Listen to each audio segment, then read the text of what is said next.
Chapter 91 Duel. You are listening at Novel Full. Audio. Hi, I'm Gongzi Yu. Yi Xi stood in front of that person, a shallow smile on her face.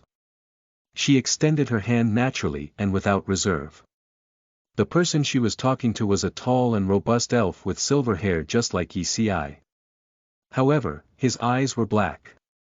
The obsidian-esque pupils were a rare combination chosen for the elf race. He was rather surprised by Yi Xi's actions. After a slight pause, he narrowed his eyes and stared at the elven huntress in front of him. His gaze was sharp as blade, stabbing at Yi Xi without restraint. A normal person would awkwardly retract his or her hand under such gaze. Yi Xi, however, did not do so. She stood still, arm extended, not backing down from his provocative glare. Finally, the person's ears twitched slightly and his mouth formed into a ghost of a smile. He extended his hand and shook Yi Xi's hand lightly, and said with a soothing voice, "Hello, I'm Fleeting Time." Fleeting Time. That's right, it was Fleeting Time.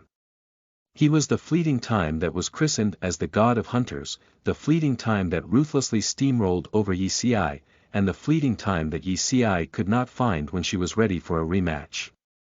She never knew that he was a member of Genesis. Yi Xi could not describe her emotions when she saw Fleeting Time. She felt joy as well as excitement, and her blood boiled. Having a rematch with this person was a dream that she had carried on from her past life. How could she let this chance slip by? Yi Xi restrained the intensity of her gaze, and retracted her hand. She then attempted to send Fleeting Time a duel invitation.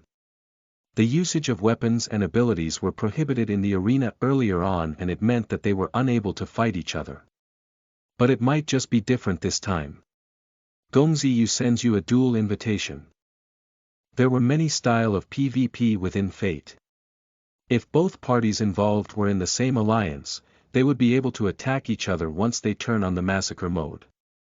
If they did not do so, the only way was to duel. If players were from different alliances, they would be able to attack each other directly. The current situation, however, was quite unique. Although Yi Xi was in an opposing faction from Fleeting Time, all the players' names were green, unable to attack, in the event arena.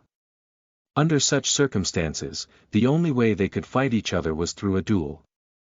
Fleeting Time narrowed his eyes at the sudden duel invitation. He knew the huntress standing in front of him. She was very famous in the Eastern continent, and her gameplay videos were highly sought after by hunters from all 4 continents. Fleeting Time was different from her. He had always been a team player. Although his moves were not as elegant, it did not mean that he was not strong. However, that was not the point. The point was that he was not the only hunter in Genesis. Even if this huntress wanted to show off her skills, she wouldn't have picked him out of coincidence, would she? What was the reason? Why do you want to duel with me? Fleeting Time did not accept nor reject the invitation. He stared at the huntress. She was very young, and her face even betrayed a hint of childishness, but her eyes shone with determination and maturity. There are a lot of hunters in Genesis, so if you're looking for an opponent, there are others who are better. Because, they're not Fleeting Time. Yi Xi pursed her lips. Fleeting Time creased his eyebrows. The answer was just something undeniable. Fleeting Time accepted the duel. A flag bearing the symbol of dueling immediately landed from the sky in between the two, stirring up dust. The jovial atmosphere immediately quieted down after the flag landed, and all the players shifted their attention towards the flag. There was 5 seconds of preparation time before the match officially started from the time the flag landed. The moment Yi Xi and Fleeting Time saw the flag, they reacted just the same, as if they were a reflection of each other. They backed up 20 yards from each other and hid themselves into the crowd. 5, 4, 3, 2, 1, begin. Both released an arrow at each other at the same time, which were both frost arrows.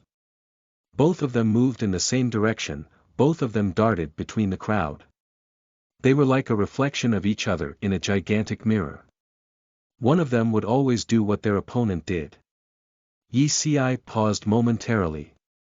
Fleeting Time did the same as well. The overly similar opening moves caused both sides to lose the initiative. It was now a mimicking show between the two. This situation must not continue. Yi Si slung her crossbow, bent slightly, rolled on the ground, and disappeared into the crowd. Fleeting Time slung his bow as he dashed towards Yi Si's position.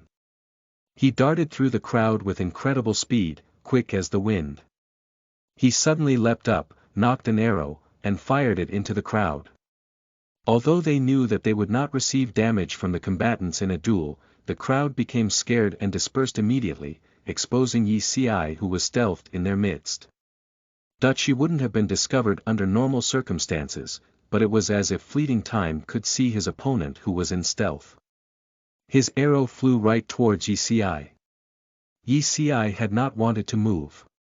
But as the arrow approached her, she was forced to dodge. Like her, Fleeting Time was using frost arrows during PvP.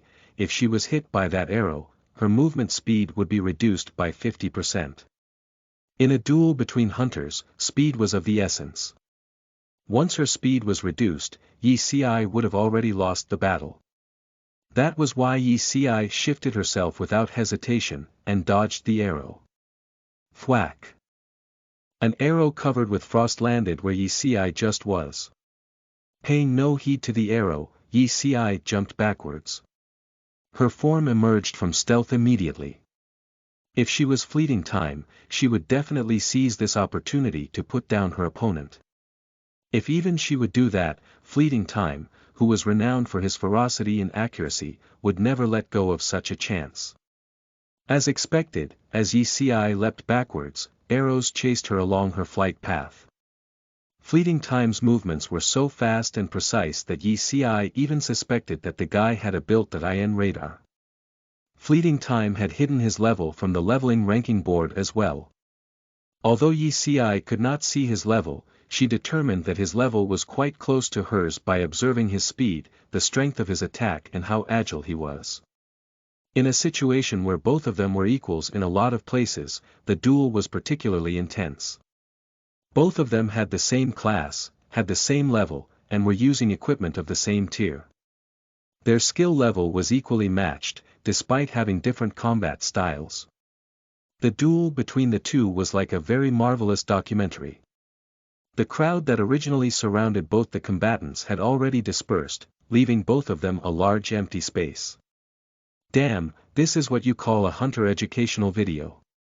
Flawless Reflection recorded the duel while observing it with a pair of binoculars. Flawless, he was able to have a draw with Gongziyu, just who is he? Flutter N Sway was also observing the duel with a pair of binoculars. Are they that good? Flutter N Sway was only half combat player. She was utterly useless in PvP and could barely survive in PvE. She was unable to grasp anything as she observed the duel between the two hunters. In her heart, Yi Si was the synonym of expert. As for the other guy, awesome, he's simply awesome. Flawless Reflection clicked his tongue. God damn, this is a duel between experts. They're still low leveled. Imagine if they fought each other when they were both LVL 100. I can't even begin to imagine how thrilling it would be. You're a hunter as well, is he better than you? Flutter N Sway's eyebrows furrowed. She felt that PvP was meaningless. It was too stressful. It was way more fun to fight against monsters. They're both on an entirely different level. Flawless Reflection gave the highest of praise to both of the combatants.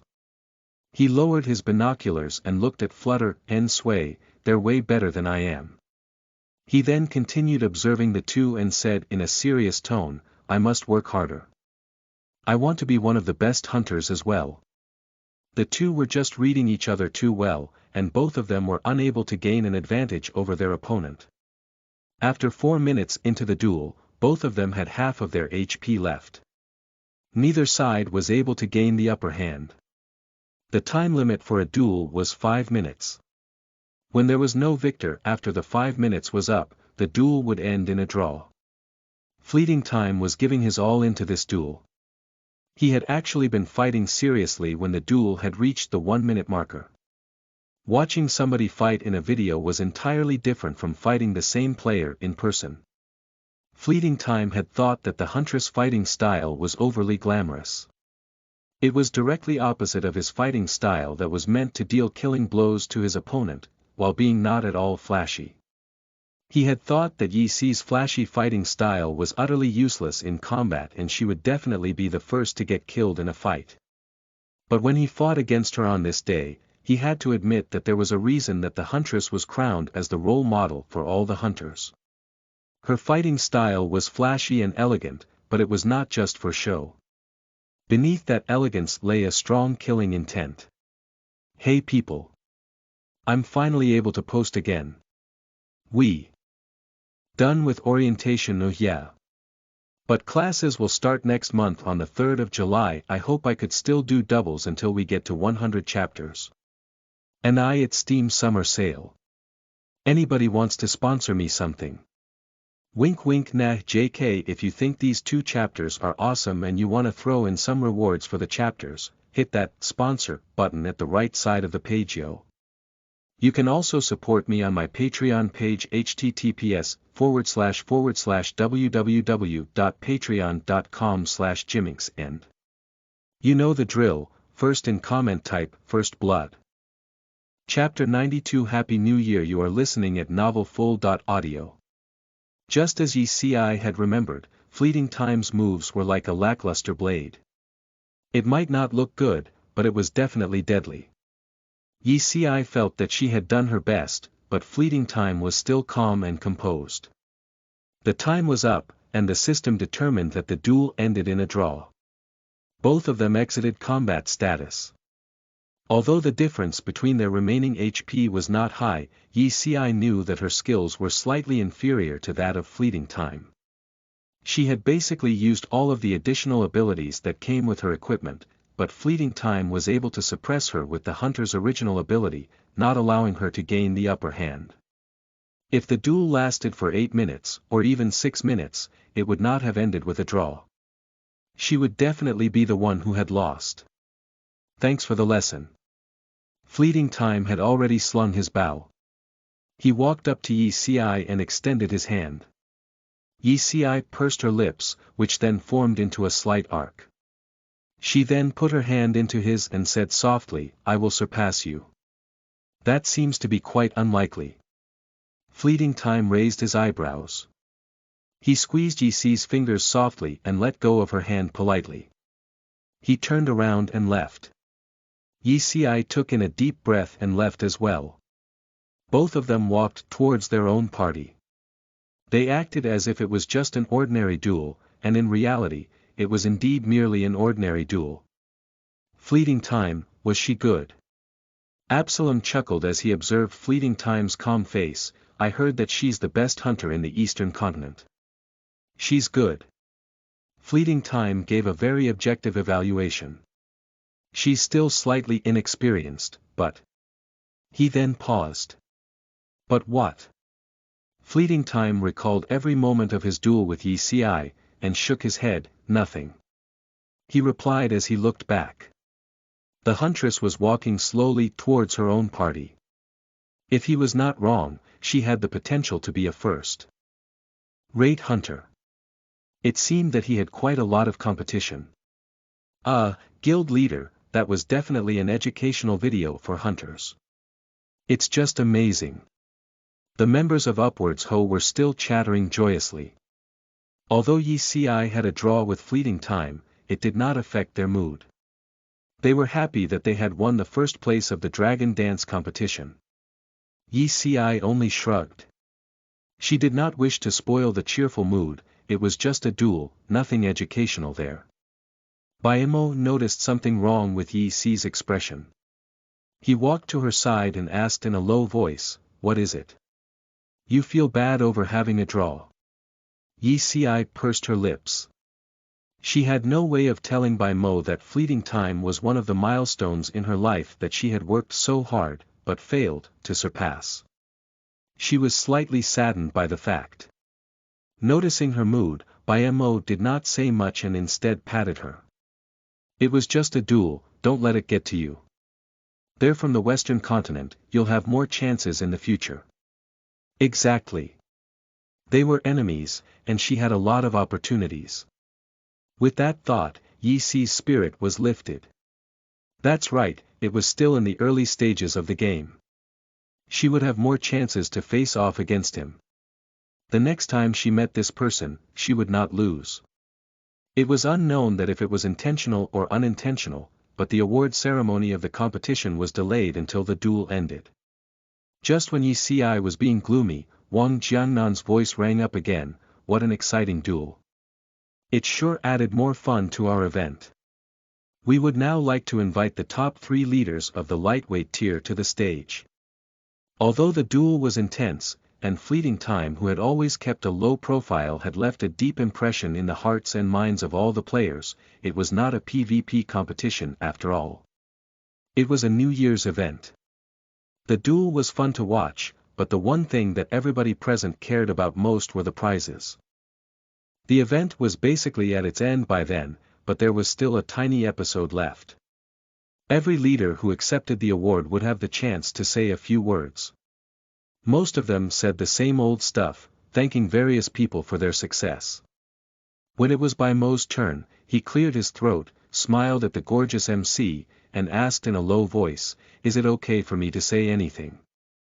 The gorgeous MC nodded. "Of course, this is the time for you to deliver your speech. You can say anything." The MC even exchanged looks with Wang Jiangnan after noticing Bai Mo's flustered expression, and said, "If you have somebody you would like to confess to, now would be the best." Before she could even stop speaking, Bai Mo snatched the microphone away, cleared his throat and said, "Upwards Ho Guild from the Eastern Continent is recruiting players of different classes. There are no other requirements. Those with a good character who are interested can contact Remote Depths, Icy Cold Little Hands and Timely Rain. Our goal is..." The gorgeous MC was stunned, Wang Jiangnan was stunned, even the guests of honor handing away the awards were stunned. Bai Mo's expression was clearly stating that he was waiting the members of Upwards Ho to shout out their guild's motto, but their numbers were just too few. This situation could be perfectly described by the saying, "The words of the few carried no weight." Their voices could not even be heard. The players of the other guilds, however, gave their cooperation and shouted out alongside the members of Upwards Ho, "Zero dental cavities." At this point, the MC, Wang Jiangnan and the guest of honor were not the only ones who were stunned. All the other leaders who were on the stage, along with Bai Mo himself, were stunned. The "Zero dental cavities" was shouted out very neatly. Bai Mo scratched his head, feeling awkward. It was not something that he had expected. When the voices died down, he chuckled, "We're recruiting any players of any class. Those who are interested can contact us." He then handed the microphone back to the gorgeous MC, and walked down from the stage with the other guild leaders with a calm and collect demeanor, as if nothing had happened. Yi Si, who was part of the audience, almost buried her head into the ground. Wasn't Bai Mo supposed to have an IQ of 140? How could he have done something so daft? Despite that, the effects of the advertisement worked very well. Right after they left Champion City, Remote Depths, Icy Cold Little Hands and Timely Rain immediately became busy with applications. Going back to Red Lake City with a LVL5 Guild encampment module, all that needed to be done was to track down the NPC in charge of guild administration in the city hall and replace it with the old one. A LVL5 Guild encampment was very different from a LVL1 Guild encampment. A LVL5 Guild encampment was way larger and had a lot of special functions. There was a life area specifically designed for life players that provided a 20% buff to their proficiency level growth as they leveled up their life skills in the area. At the same time, there was also a 10% bonus success for item crafting. It was not surprising that a lot of the major guilds were desperate to acquire the LVL-5 guild encampment. With the life players in the guild working in the life area, the overall strength of the guild would be increased by a significant margin. Other than the benefit of the life area, there were also other buffs as well. The guild canteen would provide different types of food that could increase either the HP or mana of players by 2000 for a duration of 3 hours. The guild warehouse had also received extra protection. In Fate, if a guild encampment was breached by another guild during a guild battle, its warehouse could easily be looted. But the chances of a guild warehouse of a LVL-5 encampment being looted was only 5%. It was as if the guild warehouse was outfitted with an anti-theft door when compared to the guild encampment of other levels. Other than that, players could receive different daily buffs from guild encampments with different levels. The buff of a LVL-5 guild encampment gave players 20% bonus experience points and a 5% defense bonus. The existence of such buff was enough to entice players to apply to Upwards Ho. Other than the LVL-5 guild encampment, all players who had participated in the competition were awarded with a title called Soaring Dragon of Prosperity. The title had no other function except to allow players to resurrect. Players could resurrect using the title's special ability once every day, especially during combat, with a cooldown of 24 hours. This title was next to useless for life players, but for those combat-type players who needed to constantly explore new dungeons, the title was very useful. During a time when most clerics still hadn't learned resurrection, the capability for a player to resurrect himself or herself was very overpowered, especially when they were exploring a dungeon. This ability was a very scary tool in combat. With this title, the members of Upwards Ho were itching to explore the frosty wasteland inner sanctum. After all, quite a large number of the guilds had already defeated the first boss. After a short discussion with Bayamo, Yi Si decided to venture into the dungeon once they'd settled some guild internal affairs. The guild members were, of course, excited to learn the news. With the Dragon Dance competition officially over, the system immediately reminded players to go offline at a safe spot as there would be a system maintenance that would last for 12 hours. The Upwards Ho guild members, who were full of excitement, went offline in the guild encampment after wishing each other a happy new year. The atmosphere in real life was just as warm and joyous as the atmosphere in the game. Yi Si, Bayamo, Yi Nantian and Zhuo Xiaolan began living out their national culture to the fullest after setting up a mahjong table. The game ended with the argument between Zhuo Xiaolan and Yi Nantian deciding upon the jobs that they would take in Fate. The night sky of the city was lit up by fireworks. Yi Si stood on the balcony and gazed up into the night. She took a deep breath, breathing in the heavy smell of gunpowder. Yi Si then heard Baimo's laughter. "Heh, sis, Happy New Year." Yi Si turned around and smiled at Baimo as well. "Heh, Kuzi, Happy New Year." "Hiya. Jimmy is back posting. First in the comment type. First Blood. Chapter 93, A Hunter's Bottleneck. You are listening at NovelFull.audio. Tragedy comes without warning, and things were not always predictable. It was originally an auspicious and peaceful spring festival, but in the end tragedy struck. On the morning of the second day of the new year, Fate's system had just finished updating, but before Yi Si and Bayamo could even go online a phone call arrived. The call was from an old classmate of Zhuo Xiaolan and Yi Nantian. Yi Si did not know what transpired in the conversation. She only knew that even before the call had ended, Zhuo Xiaolan had already started crying. Zhuo Xiaolan was a strong and optimistic woman. Even if she would at times shed some tears while watching Korean dramas, she was able to have a normal conversation with Yi Nantian right after. The inflation nowadays, even a steamed bun is now $1 each. For a woman like her to be crying so profusely, Yi Si and Bayamo felt their hearts likewise constricting in sympathy. They immediately attempted to console Zhuo Xiaolan, who continued crying without giving them answers. Yi Nantian, who was standing at a side, let out a long sigh and told them the news. Sua Xiaolan did not do well academically when she was young and was always looked down upon by her teachers. Her class teacher, however, treated her very well. He did not look down on her and instead gave her special treatment. Sua Xiaolan's family was very poor at that time.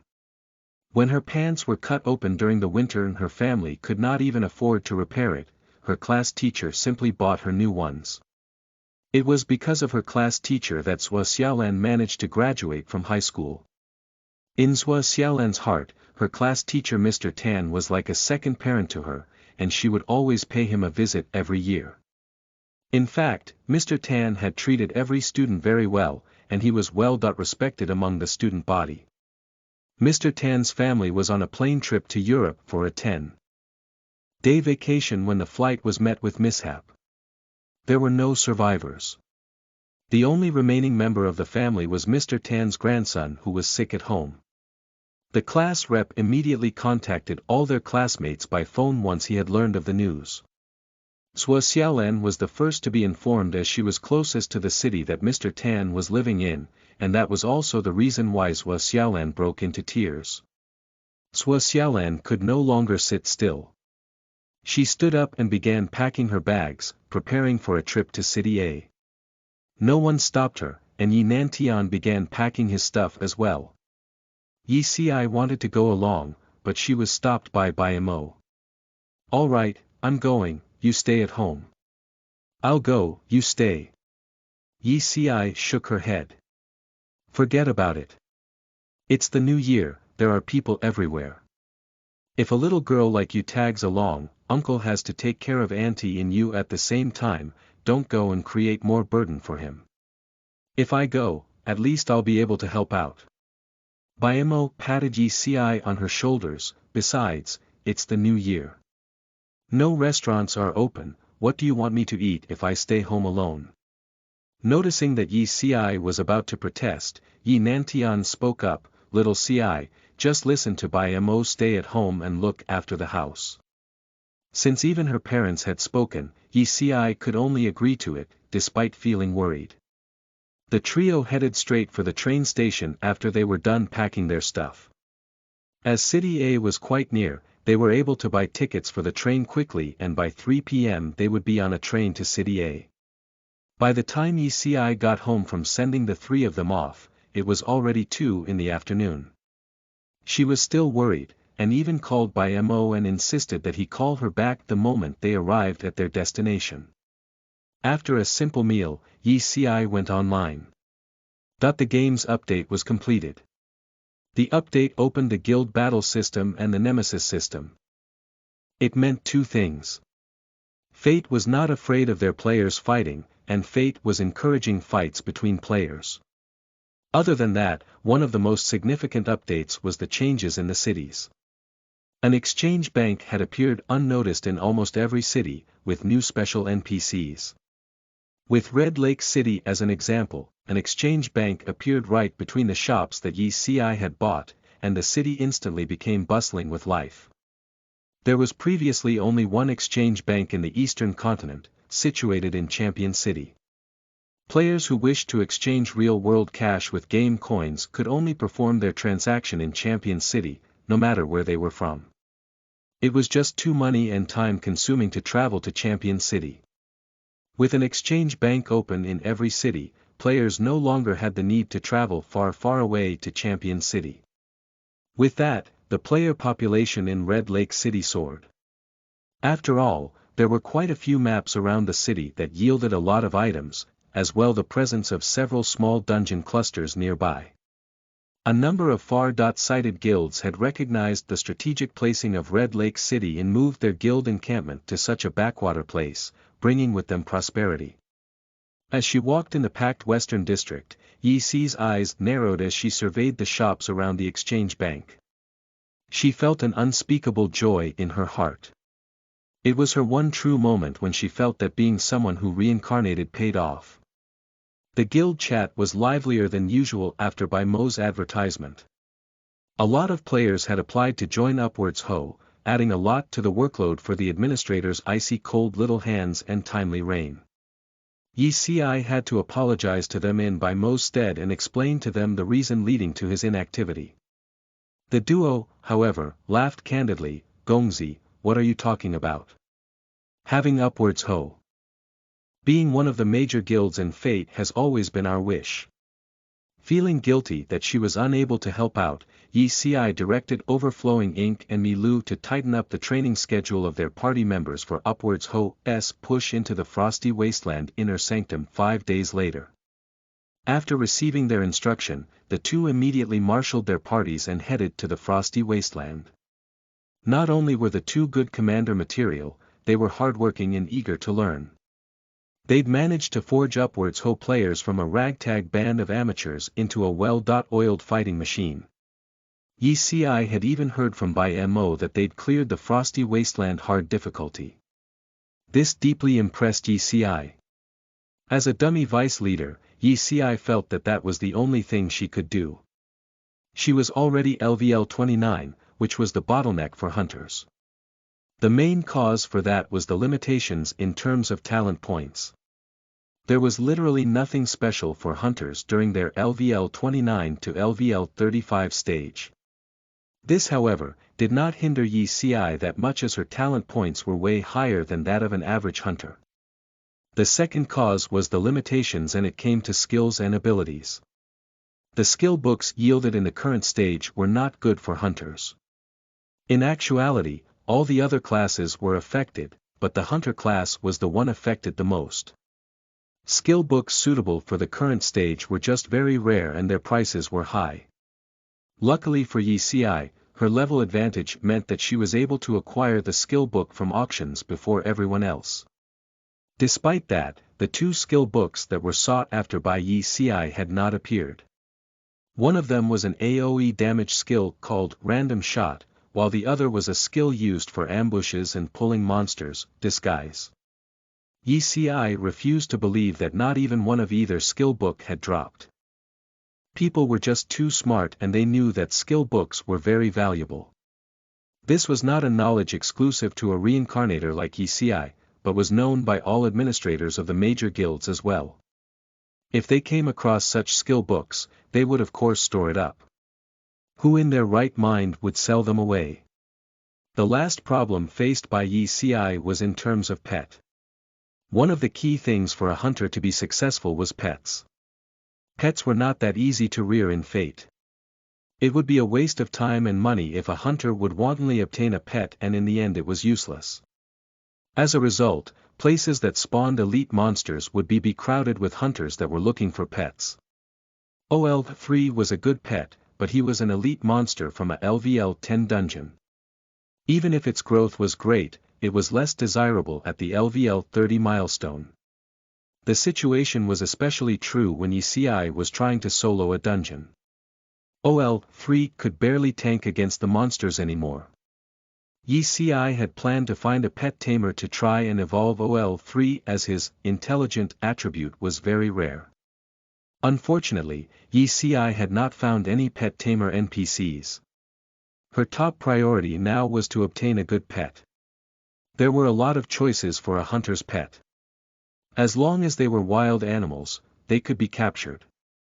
But animals such as sheep, cows, pigs and rabbits were docile and domesticated, which was why no one would usually make them their choice of pet. Leopards, bears, wolves and spiders were usually a hunter's favorite. Yi Si gave the matter a lot of thought. In her current leveling stage, her best choice was to go to Swamp of Vines and capture a LVL 35 elite diseased crocodile. But to get to the Swamp of Vines, Yi Si had to travel past a destroyed temples crawling with LVL 40 Cyclops.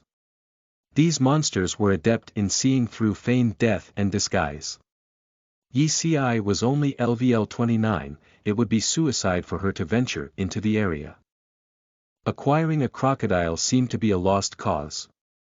Her next choice was to obtain a LVL 35 Tyrannosaurus Rex from the tropical rainforest or a LVL 35 Fury Lion in the Greasy Plains. After pondering for a short moment, Yi Si decided to travel to the tropical rainforest. She remembered a post about the forest mentioning the presence of a lichen who would offer good quests in the tropical rainforest if one was lucky. Although Yi Si knew that luck was not one of her forte, she still wanted to try her luck. Making up her mind, Yi Si immediately made preparations to travel to the tropical rainforest. She walked along the stone road in the western district, and as she walked past an alley, she heard a conversation between two players. What a weird NPC. He said that he'd help incubate eggs. What eggs? Are there even eggs in Fate? Yep. Must be one of those pranks by the devs. Incubation. Yi Si paused in her steps. Ah. Well. This is awkward. I don't know what to say. But well. Ah. Hope you guys enjoy the chapters. And well. Ah. If you want to reward Jimmy for the awesome-tacular chapters, hit that sponsor button at the right side of the page. Or well, you can visit and support my Patreon. And. First in the comments type. First Blood. Chapter 94 Anthony the Hunter. You are listening at novelfull.audio. If memory served, there was a mysterious egg in Yi Si's storage. She could still remember her joy as she received the egg from Wang Jiangnan. However, she was unable to get the egg to hatch. When she tried to crack it open, the system hinted that it was a treasure that needed to be handled with care. When she was trying to appraise the egg with the help of an appraisal NPC, the NPC merely snorted and claimed that their job was to appraise objects, not living creatures. After a few days of trying in vain to search for answers, the precious egg was stored away in Yi Si's personal storage. Yi Si had never thought that after looking for the answer far and wide without results, she was able to find it so easily. The way to hatch the egg surfaced right under her nose. Without thinking about it too much, Yi Si rushed towards the storage warehouse and retrieved the egg that was as sleek as a bowling ball. She put it into her bag and rushed straight towards the incubator NPC. She was quick to spot the shop after taking a turn into the alley. The shop, which was situated between some shabby houses, was not eye-catching at all. Yi Si would have missed the shop entirely if not for the shaky signboard in front of the shop. She spotted an undead with messy hair brewing a greenish concoction in a corner as she entered the shop. The racks at the side was lined with several flasks whose contents were unknown to Yi Si. The undead went to and fro in the shop, as if he did not see Yi Si at all. He threw ingredient after unknown ingredient into the pot, as if he was a witch who was brewing some hideous poison. Of course, the undead must be a female to fit that criteria. After observing the undead for some times, Yi Si cleared her throat, drawing his attention. She then stated her purpose of visiting the shop, and handed the mysterious egg to the NPC. The NPC took the egg from Yi Si and chuckled, "This is quite an egg." With that, he took out a magnifying glass and began studying the egg, ignoring Yi Si's expression. After a short while, he nodded and casually dumped the egg into a glass container, spilling the blue liquid within the container. A sizzling sound could be heard as the liquid dripped onto the floor. You need some magical crystal to incubate the egg. If you happen to come across some, bring them to me. The more crystals you get, the faster the egg will hatch. Do as you see fit. The NPC's yellow eyes in his already withered sockets were unlively. Yi Si was rather worried for the egg. Although she did not really care about what was inside, she had no intention at all to waste it just like that after handing it to the NPC. Yi Si called up the status window for the egg. Mysterious egg. Owner. Gongzi Yu status. Incubating. Seeing that the egg was doing fine, Yi Si did not stay for long. She turned around and left the place. She took in deep breaths after leaving the place. The smell was just too pungent. She then headed to the teleportation master, her destination. Damp tropical rainforest. As the name implied, damp tropical rainforest was a map with a tropical rainforest.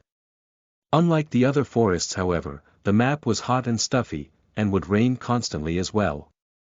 One would need to be constantly vigilant when traversing through the map, as there would be venomous bugs lurking around. These tiny creatures were not well known, but if players did not pay attention to them, they might get poisoned and even receive damage over time. Unless they were protected by players that were tanky and had high survivability, mage players would usually stay away from the map. Damp tropical rainforest was a LVL 35.LVL 40 map filled with monsters ranging from LVL 30 to LVL 45. The majority of the monsters that appeared in the map were beasts, with occasional humanoid monsters. A nest of Tyrannosaurus rex resided in the northwest part of the map, with quite a number of elite T.Rex lurking around the area. They were perfect pets for hunters. Yi Si's intended destination was the T.Rex's lair. But before that, she went to Camp Hammer at the center of the damp tropical rainforest to activate her waypoint, as it would be a waste of time to have to enter the map from the edge every time she visited the place. Yi Si was able to make her way safely to Camp Hammer.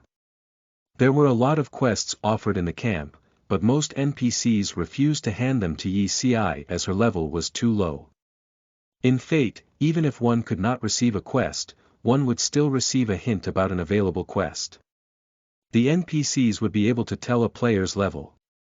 If the difference between a player's and an NPC's level was not more than 4, the player would be able to accept a quest from the NPC. The lowest level quest offered in the area was LVL 34, and Yi Si was one level away from the minimum requirement. Not a single NPC in the camp was willing to hand quests to Yi Si after she had activated the waypoint. She appeared to have been looked down upon. Yi Si eventually gave up, as she was not there for quests in the first place. Before she could leave, however, an orc who had been roasting meat suddenly raised his head and called out to her, "Heh, elf, are you free?" It seemed to be a quest. And since Yi Si was already there, she was okay with accepting the quest if it wasn't hard. "Sure, what can I help you with?" "In the camp." Yi Si immediately skipped the orc's dialogue as soon as he began to speak. She then read the quest description, help the orc Bobo to deliver some roasted deer meat to the hunter Anthony at refuge number 17. An errand quest. Yi Si called up the map for the damp tropical rainforest and located the position of refuge number 17. It was close to the T.Rex lair. Since Yi Si was on her way there anyways, she accepted the quest.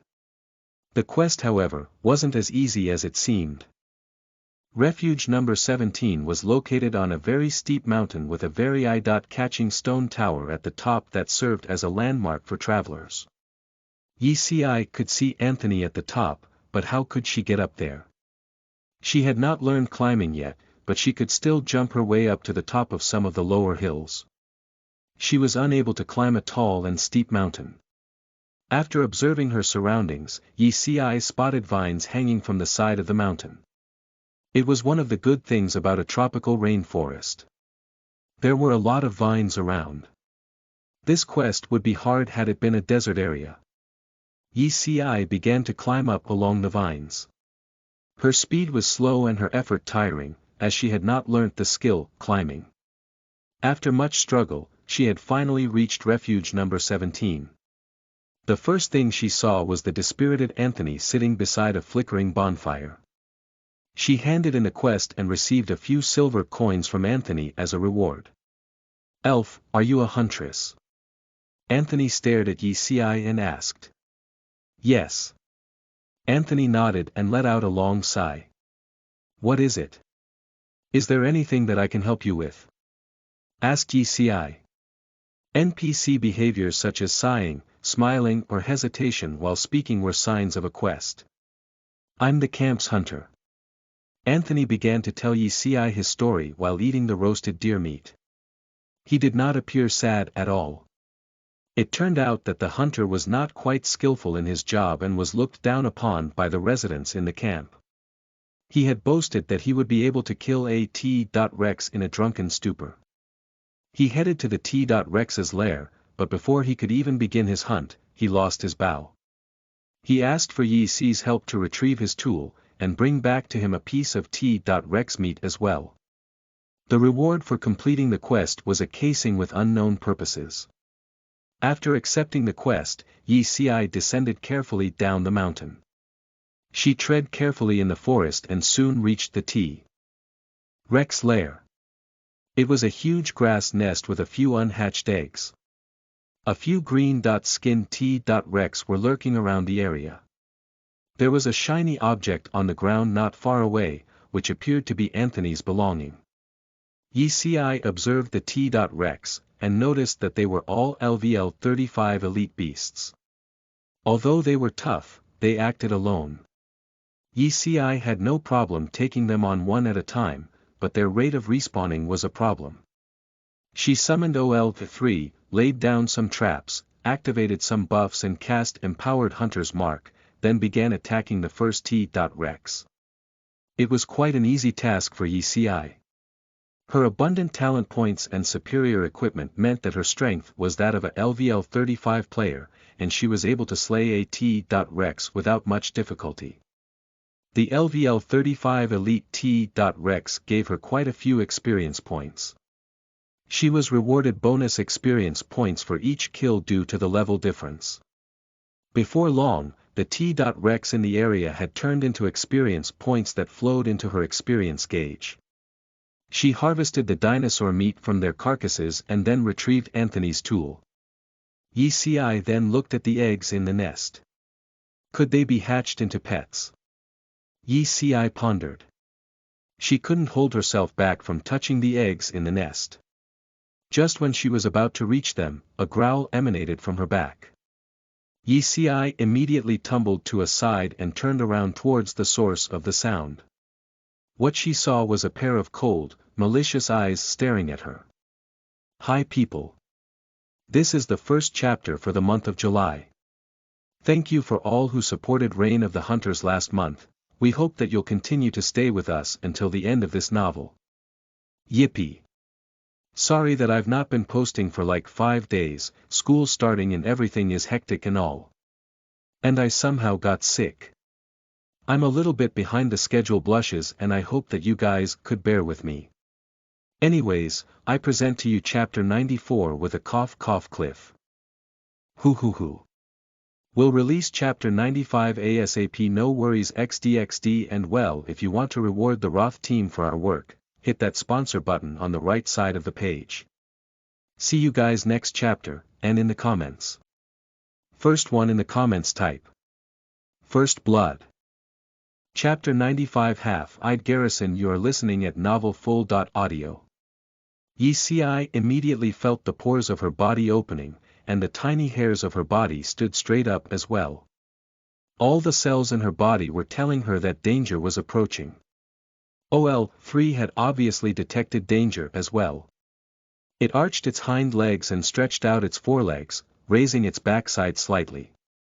OL-3 eyes stared widely at the threat, a low growl emanating from its throat. It was apparent that OL-3 would attack the moment Yi Si gave the order. The assailant stood still, hidden behind the layers of leaves, only exposing one half of its golden eyes that were staring Yi Si. That's right, it was exactly 1.5, with the other half obstructed by something. Its eyes were not small at all. Even from the distance that Yi Si was viewing them, each of them was about the size of a basketball. With a rough estimation, one could guess the actual size of the monster. A thought occurred to Yi Si to cast an Identify spell on her assailant to gauge its level. But because her assailant was hidden too well, she could not even select it as a target. Both parties remained still, facing each other. Although Yi Si was superior compared to the other players as a reincarnator, she was still a LVL-29 huntress.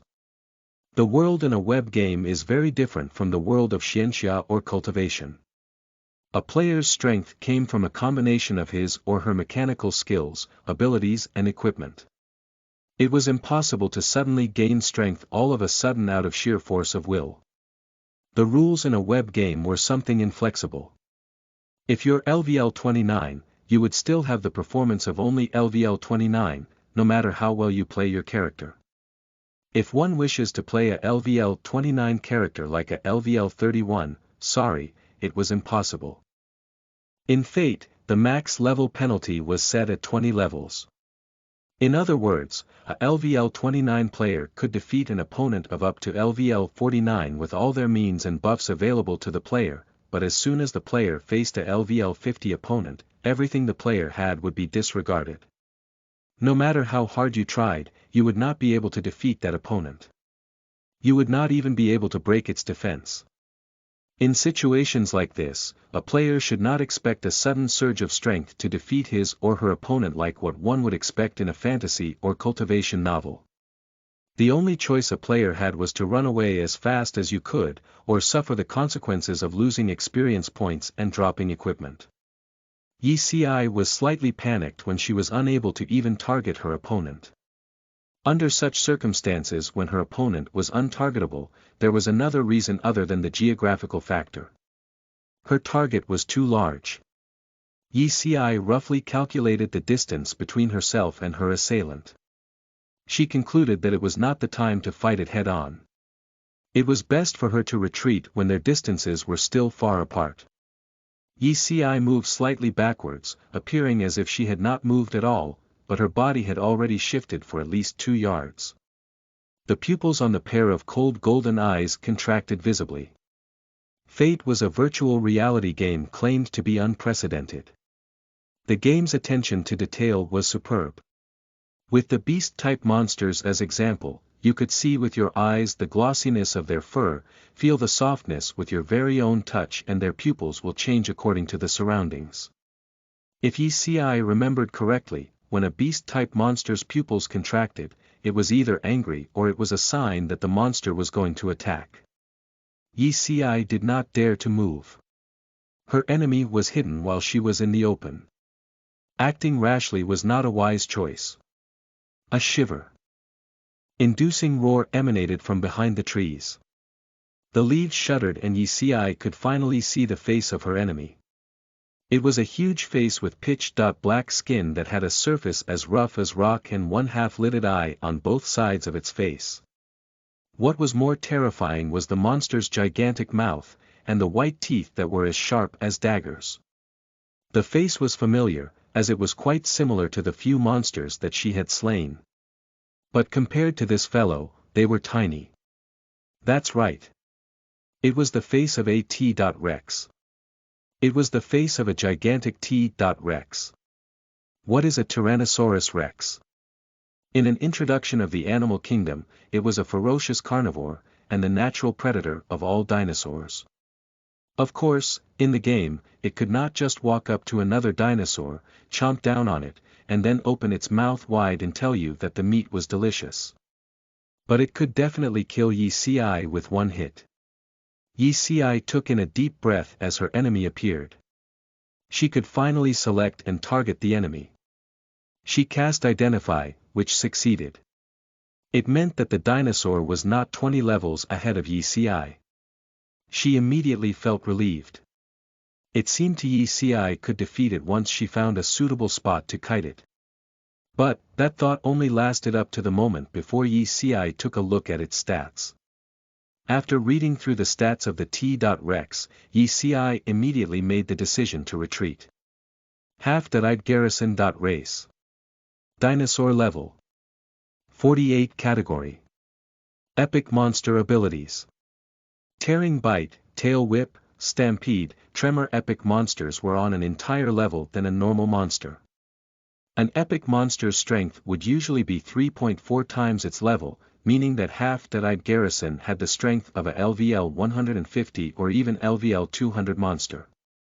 All the players from the entire eastern continent might not be able to defeat it at this stage of the game, not to mention Yi Si attempting to do it alone.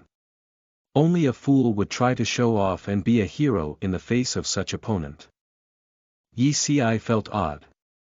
She didn't remember ever coming across any epic monster in this particular map. Most of them appeared in the Middle Continent, which was still a forbidden area for players. As for the other continents, Yi Si as a reincarnator had not even heard of more than 3 occasions regarding any epic monsters. And even then, it was when players were already at LVL 80. Why would she run into one right now? Yi Si did not ponder much on this question, as she began to run the moment she saw Garrison's stats. Half-eyed Garrison let out a loud roar in the forest behind her and began its pursuit. Yi Si directed OL3 to attempt to slow Garrison down. Although futile, in that situation, every second she bought for herself added up to her chance of survival. Pitching OL3 against the Garrison was no different from striking a stone with an egg. Garrison merely lowered its head and roared at OL3, and its HP dropped rapidly. OL3 lay dead on the ground, and before long its carcass disappeared. A player could not revive their pets while on the move, and it was impossible for Yi Si to stop and revive OL3 and then once again direct it to slow Garrison down. The only thing she could do was to run. Abilities, Speed Potion, Speed Scroll, all the items that could boost Yi Si's speed were used. She no longer had the luxury to care about the price. Garrison was still in pursuit.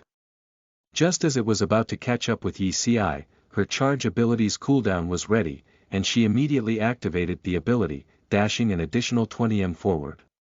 Eluded by its prey once more, an angry Garrison stopped.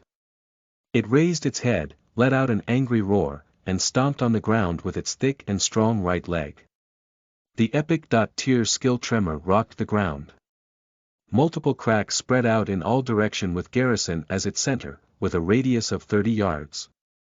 Yi Si was fortunately not within the range of Tremor, and had avoided receiving damage. However, Tremor's effect was not only to damage its opponent, the ground would tremble as an effect. Yi Si could not escape that particular effect and was hit by a debuff called Fall Down, and she fell onto the ground. As expected of an epic tier ability. It had a strong destructive power, massive range, and could even affect its surroundings. All of them were perfect tools to destroy the enemy. Noticing that its prey had fell onto the ground, Garrison immediately charged at Yi Si, who after a struggle to stand up, planted a frost trap. It took Yi Si 1.5 seconds to recover from her fall, 5 seconds to plant the trap, which added up to a total of 6.5 seconds. Garrison that had released an epic tier skill was immobile for 2.5 seconds, and from its position, it would need 4.5 seconds to reach Yi Si, which would take it 7 seconds in total. Yi Si did a brief calculation. All of her abilities, potions and scrolls were on cooldown. She had also fallen down. If she continued running away, she would never be able to escape.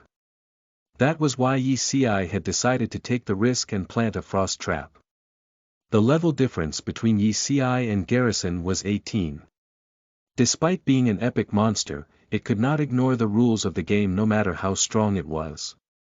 With an 18 level difference, the success rate of the frost trap was 5%. Since she would die even if she ran, and would die anyways if the frost trap failed to freeze her opponent, Yi Si decided to gamble. What if her luck was good and Garrison was frozen? 0.5 seconds was a short amount of time. It was the time an individual would take to blink his or her eye. It was so short that it could be neglected and overlooked. What can you do in 0.5 seconds? You might not even have enough time to sneeze before the time is up. But that short amount of time left a tiny space between Yi Si and Garrison. With that, she was able to tumble to the side. Before she could even turn around, a huge block of ice formed behind Yi Si. It succeeded. The effect of Frost Trap was to freeze an enemy without dealing damage to the owner. Yi Si's tumble did not put much distance between herself and Garrison. She was still right under Garrison's foot. That was why the big block of ice appeared to be weird. There was a small space beneath the ice block. And in that small space was Yi Si, who was not frozen by the trap. Without thinking, Yi Si crawled out of the space, and ran towards the edge of the map. She had been thinking of a safe place, and she had finally come up with one. She was headed for the burning crevice. There was a deep ravine at the edge of the damp tropical rainforest. It was so deep that one could not even see the bottom of it. It was a safe zone, or at least it was safe in the current stage of the game. It was Yi Si's destination. Yay! Chapter 95. One more step closer to Chapter 100. I really can't wait to get to Chapter 100, it means a lot to me. When I started translating Reign of the Hunters, I was like, shit, will people like it? Will I give up translating the story at some point? But look at where we are now. 95, woof. Thank you all for staying with Jimmy and Roth, and thank you all for your support. Can't wait to reach 100, and we'll probably do some weird thing as celebration, who knows. A special thanks to Ben.P and Elizabeth.V for their donations. I'd like to clarify that we're currently not doing any sponsored chapters, but we'll always welcome donations from readers who wish to support our efforts in translating this novel. Hope you guys enjoy this chapter, and the first in the comment type. First Blood. Chapter 96 The Burning Crevice. You are listening at NovelFull.audio. 12 seconds was a short period of time. Before Yi Si could put a significant distance between them, Garrison had defrosted.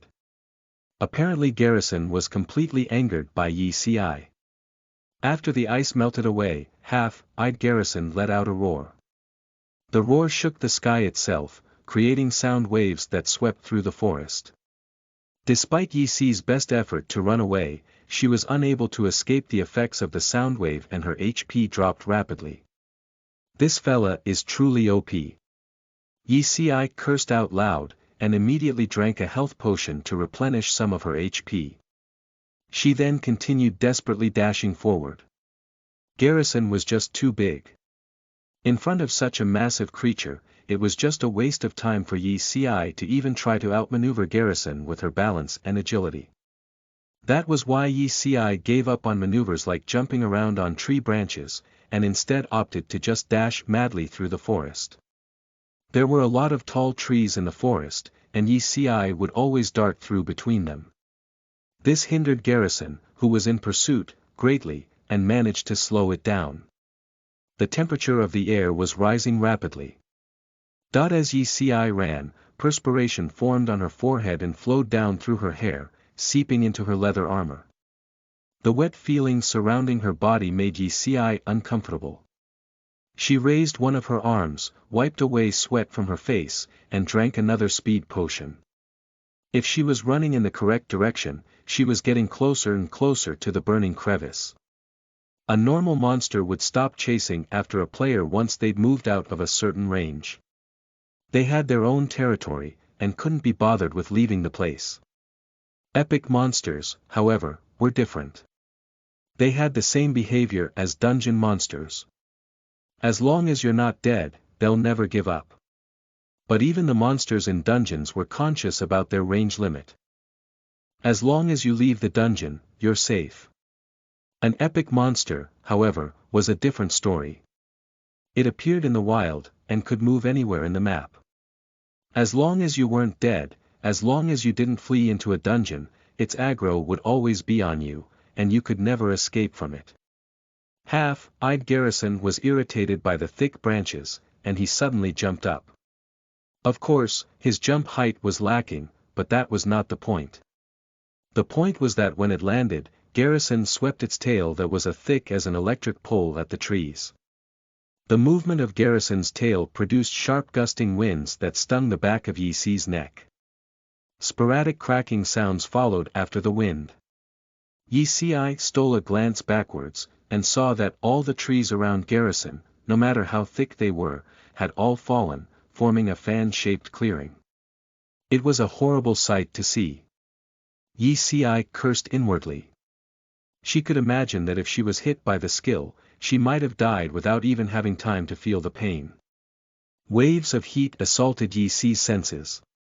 It seemed that she was getting nearer and nearer to the burning crevice, while Garrison was also getting closer and closer to her. At long last, the trees in front of Yi Si parted, and a wide open space appeared. The ground was charred black, with scorching hot air rising from the ground.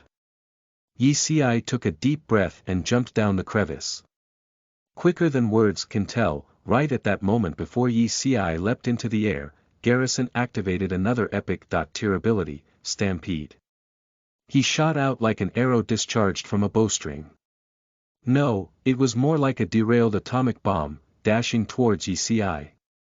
Fortunately, Yi Si threw herself high enough into the air, and Garrison could barely scratch at the soles of her feet before falling down the crevice.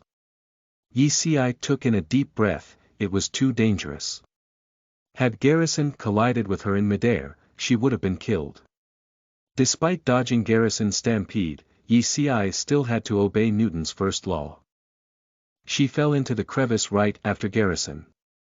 The gushing wind sliced at her ears, while the surging heat wave scalded her skin. The bottom of the Bernice crevice was covered with soil that was charred black, with thick smoke rising from the ground. There were even places where lava was visible with glaring red. Garrison was much heavier than Yi Si, which meant that it fell faster than Yi Si. Garrison kicked up a lot of dust and smoke as it impacted on the ground, clouding Yi Si's vision. Just then, Yi Si activated Featherfall, and her body immediately became light, and the speed that she was falling became slower and slower. She landed at the bottom of burning crevice softly, just like a feather.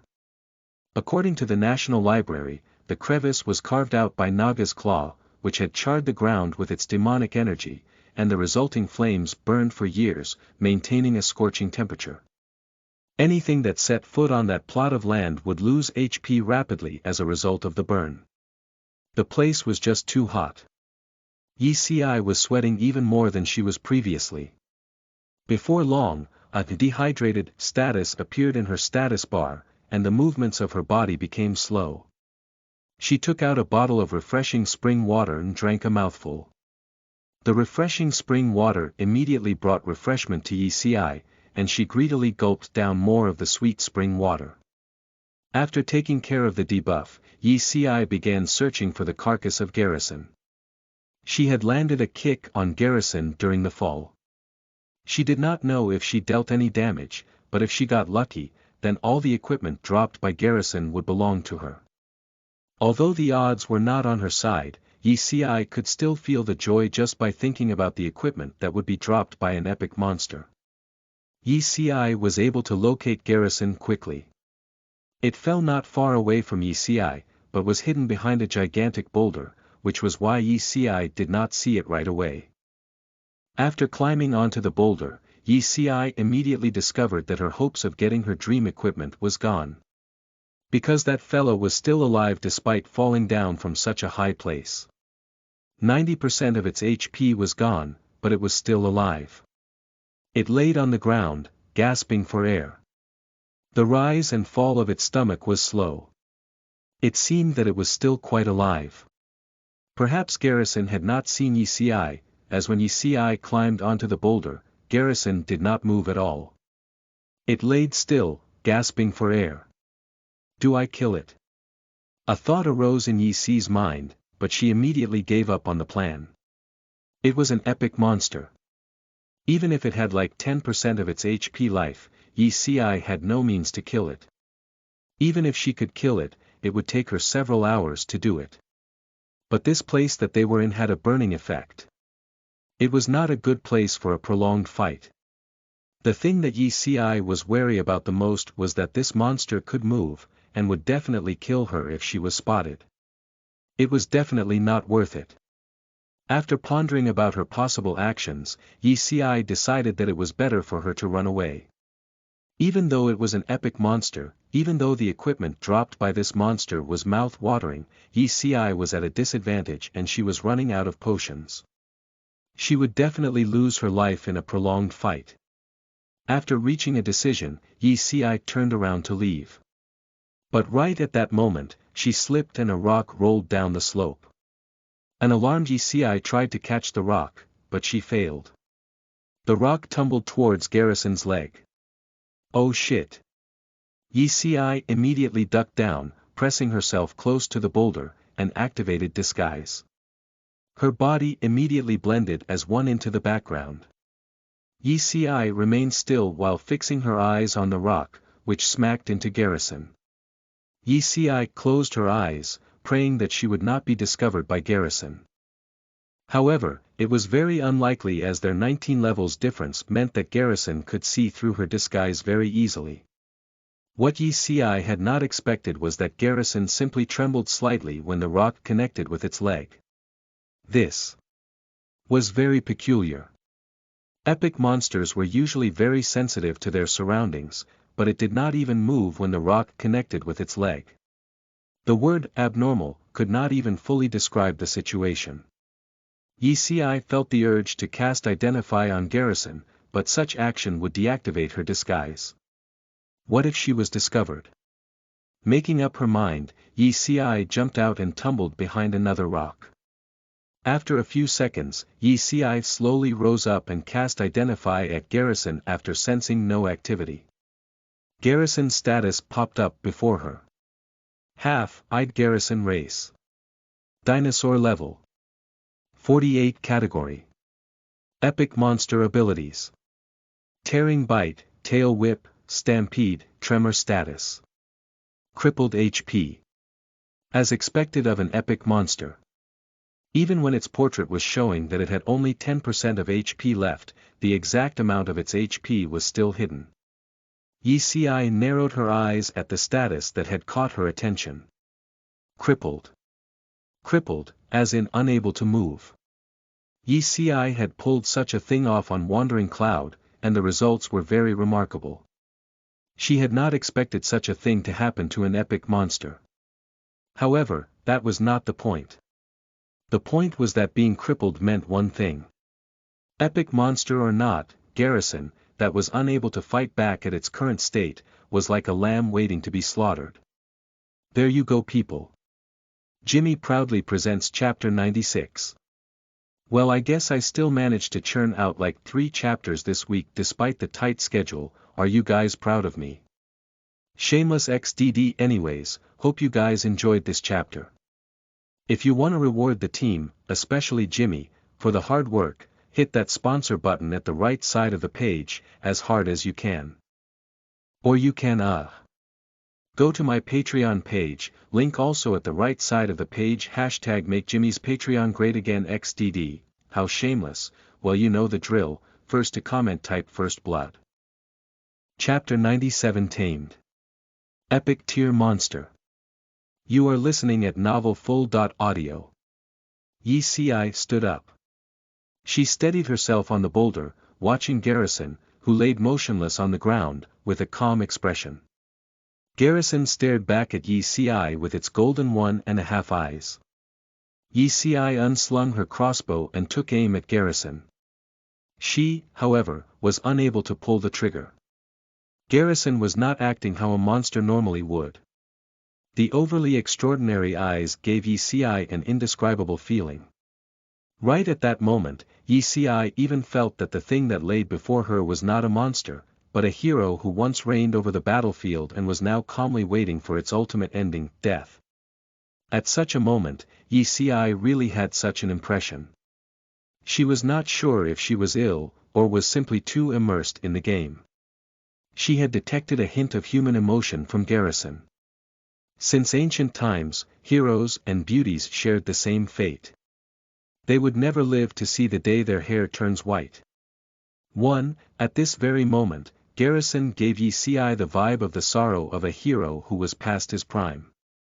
In the end, Yi Si lowered her crossbow and mumbled, even if this is an epic-tier monster, the items that it drops will get outdated eventually. But, an epic-tier pet might not be the same.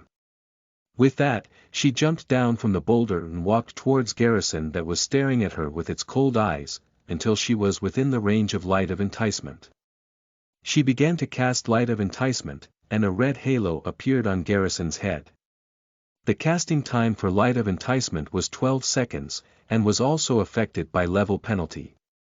Not only was Garrison 19 levels higher than Yi Si, it was an epic monster as well. The success rate of capturing it as a pet was quite low. Light of Enticement consumed 20% of a hunter's total mana points each time it was cast.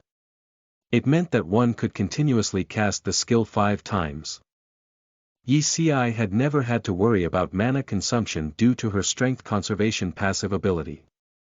It was different in this situation, as Light of Enticement would not deal damage to its target, which meant that there were no damage points that could be converted into mana. Due to the level penalty, Yi Xiai could not tame Garrison even after exhausting her mana.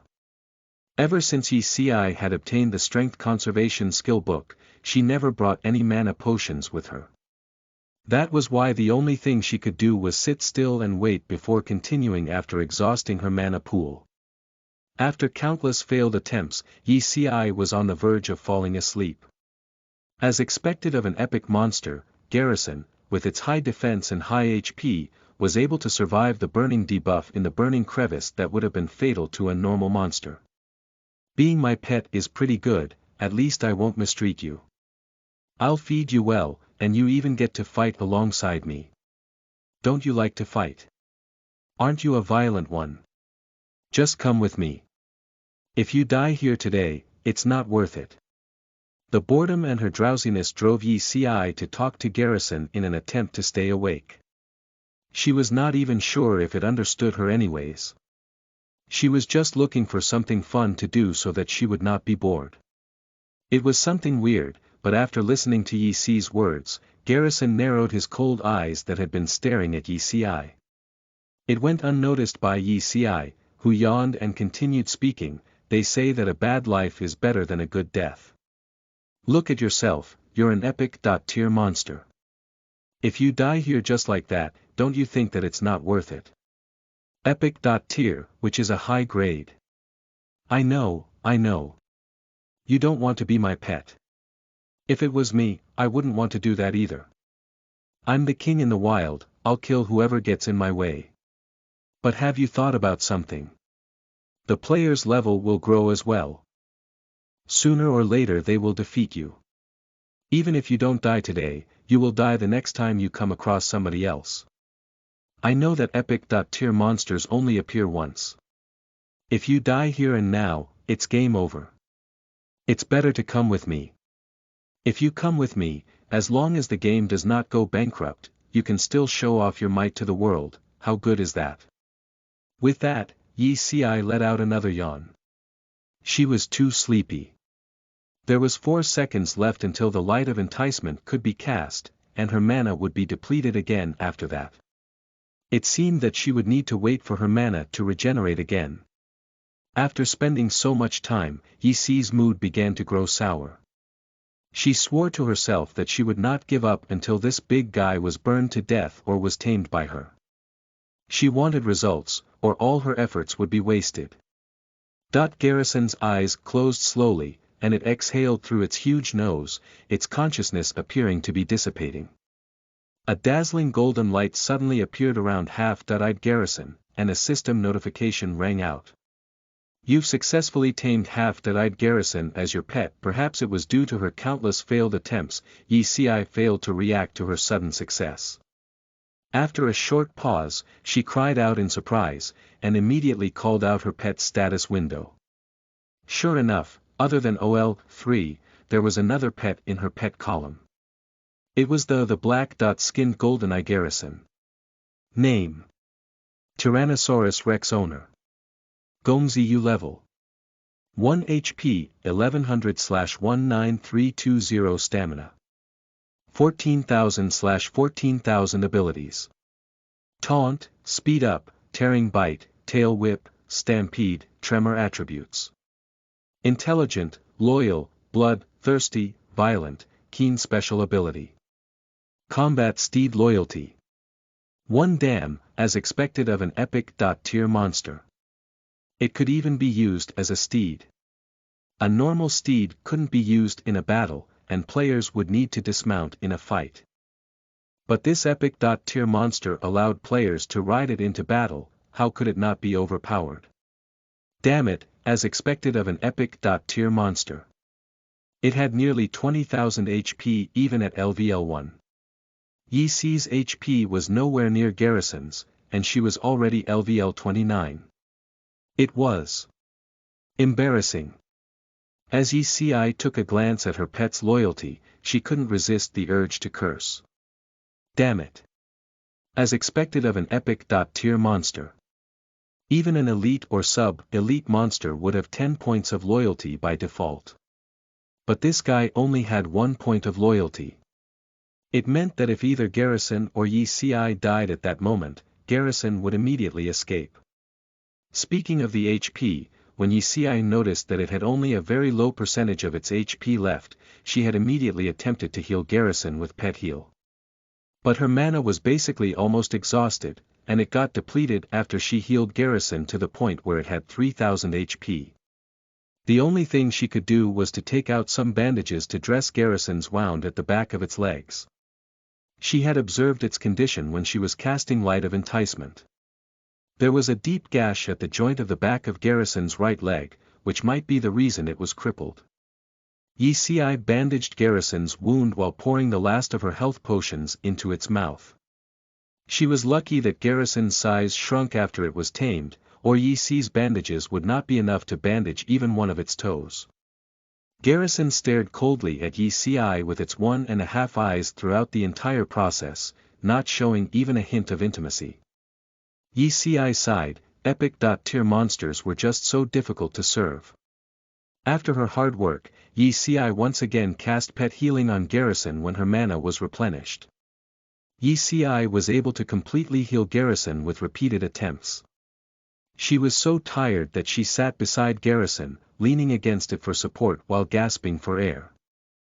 Yi Si's stamina was already nearly depleted. She took out some roasted meat and ate the one with the lower grade, while feeding a high-grade roasted quail to Garrison. If her assumption was correct, AT.Rex was as picky as a panther. AT.Rex would not eat anything like a bear or a tortoise-type pet. It only eats meat, especially those that were cooked. Garrison chewed on the roasted quail. Satisfied with the taste, it nudged Yi Si with its head, indicating with a hint of pampered arrogance that it wanted more. Yi Si let out a sigh. Such was an epic.tier monster. She must serve it as best as she could. Yi Si fed a few more pieces of roasted quail to Garrison, and its mood improved. It let out a satisfied burp, and Yi Si received a system notification. Your pet is very satisfied with your treatment, loyalty increased to 5. Satisfied. Yi Si was puzzled. She had the urge to tell this guy, please give me more good ratings, please. Then again, the fact that Yi Si had tamed an epic.tier monster was very satisfying. The next task at hand was to leave the place. But before that, another more important thing in Yi Si's mind was to give Garrison a name. After all, the name Garrison was generated by the system. Since it was now her pet, it must go by her rules. Do you want to name your pet? Yes. Please name your pet. OL4. Are you sure? Yes. Naming successful. Yi Si was satisfied when Garrison was renamed as OL4. That's what she called a family. She was number 1, the eldest, while OL3 was the third, and OL4 was naturally the fourth. As for OL2, that name was too unclean, and Yi Si decided that she would never use it in this lifetime. When a pet was crippled, it was different from a player's crippled state. If a player was crippled, he or she must be treated by a specific NPC in a major city. But when a pet was crippled, it could be healed by its owner. As Yi Si stood up, OL4 stood up shakily as well. Although Yi Si could ride on OL4, she gave up after staring at its 5 points of loyalty. What if she angered it after riding on it and it ran away? Who would she cry about it to? After all, it was an epic.tier monster. Even if it was arrogant, Yi Si had to let it be. It was not too late when its loyalty reached 100 points. The debuff in the Burning Crevice was continuously reducing Yi Si's and OL4's HP. Yi Si had depleted her stockpile of potions. She dismissed OL4 and headed in the general direction of an opening of the crevice based on her memory. If memory served, she would be able to climb out of the crevice to a neighboring map. Translator's notes. 1. Proverb. A Chinese proverb carrying the meaning that heroes and beauties do not live long. 2. Slang. Literally translated as old too. A Chinese slang for a man's penis. There. Finally, a chapter with No Cliff. Yay. XDXD, hope you guys enjoyed this chapter. And shameless mode on if you guys think that this chap is dank and want to reward us, especially Jimmy, for the hard work, hit that sponsor button at the right side of the page, or support Jimmy's Patreon, also at the right side of the page. Shameless mode off, we're getting closer and closer to the 100 chapters milestone, people. Yeah, wah. Let's go. Jimmy is excited. Are you? Violent coughing, stay tuned for more chapters. See y'all soon. First in the comments type. First Blood. Chapter 98, Eavesdropping. You are listening at novelfull.audio. The vertical distance from the bottom of the burning crevice to the top was not more than 200 m. But of course, the so-called vertical distance did not take into account of all the protruding rocks and uneven surfaces of the cliff wall. In Fate, a character could learn an innate ability, climbing. An innate ability was something that could be learned by all characters every 10 levels. When a character was LVL 10, the player could learn jump, while a LVL 20 could learn crawl, and backwards jump could be learned by a LVL 30 character. Climbing was only made available to a LVL 40 character, while swimming was unlocked and a character reached LVL 50. Of course, not learning an innate skill did not mean that a player could not carry the actions out. These skills were capable of being achieved by the human body. Even if players did not learn these innate skills, they could still pull them off. However, the proficiency of such maneuvers and the success rate was affected by the physical attributes of an individual. A person with an agile body and excellent coordination would naturally have a better success rate. If a person who was non-athletic tried to perform such actions, the success rate would be low. Not all players were born knowing how to leap onto roofs and vault over bars. That was something that was done by the wuxia experts. Hence, the game offered innate abilities to assist players who were not athletic. As long as they met the level requirement, they would be able to learn the innate abilities, and as long as they've learned the innate abilities, they would be able to perform better. Yi Ci was not really an expert athlete, and only had slightly better motor coordination, which did not distinguish her much from an average person. Before learning climbing, it was not an easy task for her to climb up to the top of the burning crevice from the bottom. With tremendous effort, Yi Ci had finally reached a protruding chunk of rock. She leaned close to the wall and sat down, munching down on pieces of roasted meat and gulping down spring water. Scaling such a steep cliff without learning the climbing ability meant that a player's speed would be greatly reduced and the player would spend more stamina than usual in his or her attempt to climb. It was also very likely that one would fall to their death. Yi Ci had thought that her stamina would be able to last until she reached the top, but just when she was about to get there, her stamina was nearly exhausted. If she did not replenish her stamina right then, she would have fallen to her death. Leaning close to the cliff wall, Yi Ci wolfed down the roasted meat, slowly recovering her stamina. All of a sudden, her pointed ears twitched reflexively as she heard a soft voice coming from the top of the crevice. "Are you sure the Black Plum Guild will be here today? If you don't believe it, why bother asking?" "No, it's not like I don't believe you, it's just that." After a short pause, the person continued with a hoarse voice, "This is not a map that people would come here to complete quests. There's only a wild boss here. Why would they come here?" The other individual did not reply. The one with the hoarse voice continued, "Besides, the major guilds tend to keep their whereabouts a secret. You're not one of the higher-ups, how did you find out about such a secret? You're not trying to dupe me, are you? You doubt my good intentions." The person snorted, "I have my ways, you do not have to know about it. Hee hee, I know you're like a brother to fluttering red feathers. But, I'm a vile person, and you are not noble at all as well. The man with the hoarse voice chuckled, disdain clearly shown in his voice. The other person remained quiet, and continued after a brief moment, I've received the down payment. When it's done, I'll get in touch. Sure. The person with the hoarse voice chuckled again. There was something special about his voice. It gave off a wretched feeling. The two must have thought that the place was far too remote and that it was a high-level leveling spot. They did not expect to have anybody eavesdropping on them, and had talked without using private message. There were times when I totally agreed with the old saying, a careful helmsman can steer the ship for thousands of years. Had those two spoke using private message, she wouldn't be able to hear them. And if she had not heard them, she wouldn't have made the decision to find out what was happening. At that moment, Yi-Si's head was raised as she leaned close to the cliff wall, looking up at the black rock and was listening intently. She began climbing up to the top of the crevice after she heard footsteps leaving the scene. Yi-Si hung from the edge to survey the surrounding, and after making sure that there was nobody around, she climbed out of the crevice and entered stealth.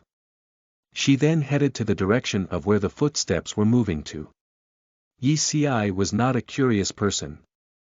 She did not usually like to gossip and meddle with somebody else's business. She had followed the two because the name of Black Plum Guild was mentioned. Black Plum Guild was a guild from the southern continent. They took part in the dragon dance competition as well, but were unable to enter the finals. That was why Yi-Si was unable to meet them. In her last life however, Yi-Si had quite a few dealings with them. Yi-Si was a skillful player, and they decided to put her skill to good use. They'd always ask for Yi-Si's help when they explored new dungeons. However, Yi-Si had made too many enemies in her past life, and Black Plum Guild was unwilling to invite her to be part of the guild. In the eyes of Black Plum Guild, Yi-Si was a high-damage tool in a dungeon, while in Yi-Si's eyes, Black Plum Guild was the source of her income and new equipment. Both sides had their own needs, and neither of them treated each other sincerely, but they did work well with each other. It had been half a year since Yi-Si had reincarnated. The only impression she had left of Black Plum Guild was that they used to be her source of income and that they were quite laid back. There was nothing much else that she could remember of the guild. The conversation that she had eavesdropped on was obviously somebody selling out Black Plum Guild to their enemies, and it perked Yi-Si's interest. Of course, she was not there to help. She was merely there to see if she could gain anything out of it. Since she was at this place, she could only purchase a flying shard from a major city to return to the eastern continent. Since she was leaving, she refused to leave empty-handed. Yi-Si's current position was in the map connecting the southern continent to the eastern continent. Warsong Tribe. Just like the damp tropical rain forest, the average level of the monsters here was LVL 35 to LVL 40. Most of them were humanoid, and they had a higher chance of dropping equipment. It was a very good spot for parties to level up. Yi-Si, however, doubted that Black Plum Guild was here to level up. According to her memories from her last life, they were here for a LVL 35 humanoid elite field boss, Warsong Priestess Dorian. Achieving first blood on the boss would drop a quest item called Golden Premium Scroll. When used, the scroll would unlock a 100-player dungeon that offered rich rewards. One of them was an item that was the envy of all the guilds, the guild banner. This guild banner was different from the normal guild banner. When the guild banner was hung on the flagpole in a guild encampment, the level of the guild encampment would be raised by 1. Who wouldn't want that benefit? If it wasn't too much of a hassle to transport players of upwards ho from Red Lake City to this place, Yi-Si would want to join in on the fun as well. Black Plum Guild must be interested in Dorian because of the Golden Premium Scroll. Yi-Si did not know how they found out about the scroll. But to her knowledge, Black Plum Guild was the one who scored a first blood on Warsong Priestess Dorian, and they were the first guild to have the guild banner. When she thought about it, the timing was about right. The butterfly effect of her reincarnation had not affected the progress of fate greatly. Yi Si approached Warsong Priestess Dorian carefully. The monsters in the Warsong tribe had a very high movement speed. Although their attack damage was not high, they would often debuff players and then overwhelm them with sheer numbers. Since they were all humanoids, there was a visible difference between monsters of different tiers. The lower-leveled monsters were usually unarmed, and could only cast skills like Slow, Stun or Terrify. The medium-tier ones were armed with light weapons. They would usually cast debuffs such as Burn, Freeze or Poisoning on players. Those monsters that were from the higher tier were equipped with armor and heavier weapons. They could petrify, stun and metalize players. Their leader, Warsong Priestess Dorian, was way stronger. She had skills from all three tiers of monsters, and could cast AoE debuffs. If Dorian cast an AoE damage over time debuff, the priests in the party would definitely have a fun time. Monsters roamed the map in small groups. They were grouped together by their tiers, but there were also groups that were made up from monsters from all three tiers. Yi Si did not dare to take them head-on and thus decided to avoid them. As she was stealthed, Yi Si's movement speed was reduced by 50%. When she approached Warsong Priestess Dorian's spawn point, there was already a group of players hiding in a ditch nearby. Their location was well hidden. Had Yi Si not been intentionally seeking them out, she wouldn't have found them. They were camouflaged with tree branches and leaves as they lay hidden. If one did not pay attention, he or she could easily pass them off as a shrub. Editor's note. 1. Metalize. Literal translation is turn a player into like a metal statue type thing, so we're calling it metalize, because there isn't really a good translation for a term to do that we know of, and petrify is already taken. If anyone has a better idea, we're up for suggestions. Chapter 99 Sneak Attack. You are listening at novelfull.audio. Yi Si couldn't help but laugh as she observed them from afar. Which guild had so much animosity for the Black Plum Guild, that they would go to such measures to prepare such an ambush against them? She already had prior knowledge that they were ambushing someone. If she didn't, she would have thought that they were conducting a military exercise. However, their position was chosen very well. It was precisely in a dead angle of the small monsters' patrols and was hidden well with natural obstacles. Furthermore, it was near the boss, which made it a good ambush spot. Yi Si roughly counted the number of people present. There were at least 180 of them. Although she couldn't see their names or attributes, with detailed observation she could see that they were all wearing decent equipment. She estimated that they were all level 21 and above. This team's fighting strength should not be looked down upon, regardless of their coordination. At this moment, Yi Si was a little puzzled. The Black Plum Guild didn't seem to have any feuds. Why would someone make such a large move to mount a sneak attack? Of course, this wasn't the reason why Yi Si was here. She was here to reap some benefits as the two sides clashed. It didn't seem very honorable. However, passing up such a good opportunity doesn't seem like a good gaming habit. Yi Si always felt that she was a good gamer, and a good gamer must abide by good gaming habits. While she was letting her imagination run wild, she heard waves of chanting close by. Looking over, she saw all kinds of magic unceasingly raising winds in a withered grassland. Just from what she saw, she knew that it would be a hair-raising battle. Although she currently couldn't definitively determine how many people were there, for the people to be able to create such a large-scale spell, there should at least be 100 players. Yi Si looked at the faraway Warsong Priestess Dorian, who currently had her eyes closed in prayer while facing the sacrificial altar. She roughly calculated, deducting the level penalty, with so many people chasing her, as long as their tactics were reasonable and no one messed up, they would be able to corner her within 2 to 3 hours. Unfortunately, the Black Plum Guild was down on luck today. The people concealed within the trench were as still as corpses. Yi Si reckoned that there wouldn't be any sound of activity for the time being. Although the enemy the Black Plum Guild faced was an odd mixture of different people forming parties, they had superiority in numbers. Imagine the scene of 50 magicians hurling fireballs at the same monster. In any case, even before many of the fireballs reached the monster, it would have already died. While they were refreshed from battle, Yi Si followed them from behind, slowly drawing close to the ceremonial altar where Warsong Priestess Dorian was. When the Black Plum Guild finally wiped out the last wave of monsters, Yi Si had already climbed up the altar. Dorian was worthy of being an elite wild boss. Such human NPCs that had intelligence were in fact hard to deal with. She had a strong awareness, and in addition to the level penalty, she would easily discover any danger that entered her territory. Yi Si had just walked up the altar when she saw Dorian's eyes slightly open. She looked towards Yi Si's direction, and an alarmed Yi Si immediately froze. She managed to prevent herself from being discovered by Dorian.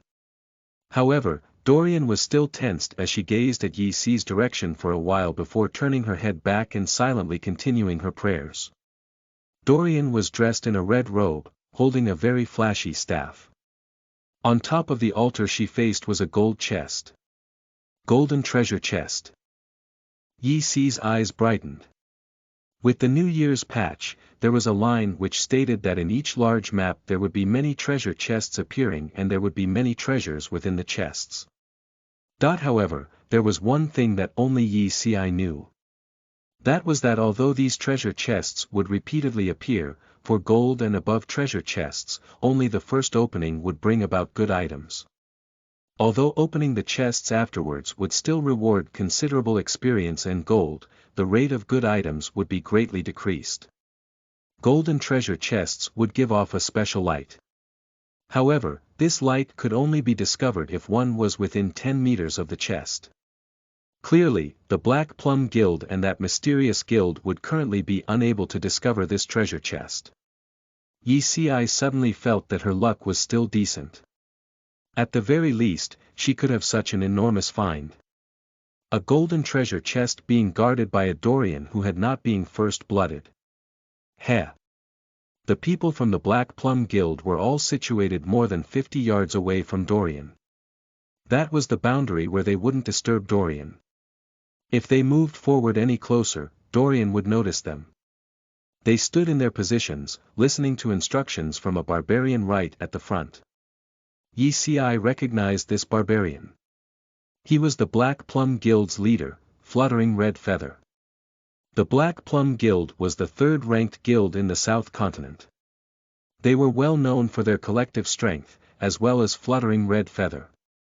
He was one of the top 2 commanders in the Southern Continent, and was also ranked in the top 20 of the whole of Fate. Furthermore, he is the only one with a melee class in the top 20 commanders in Fate. Generally, ranged players were more suited as commanders, as ranged classes could view the whole situation relatively easier, and were also able to view the interaction between players and the boss much more easily. This was especially true in cases where the boss constantly summoned minions. Ranged classes would be able to better control the ground, directing the player's movements. However, if the commander was a melee class, various fields of view would be inhibited and his commanding would suffer from many restrictions. Yi Si always felt Fluttering Red Feather was an expert barbarian and an expert commander at the same time. However, for these two professions to be placed on the same person, it would decrease the player's performance by 50%.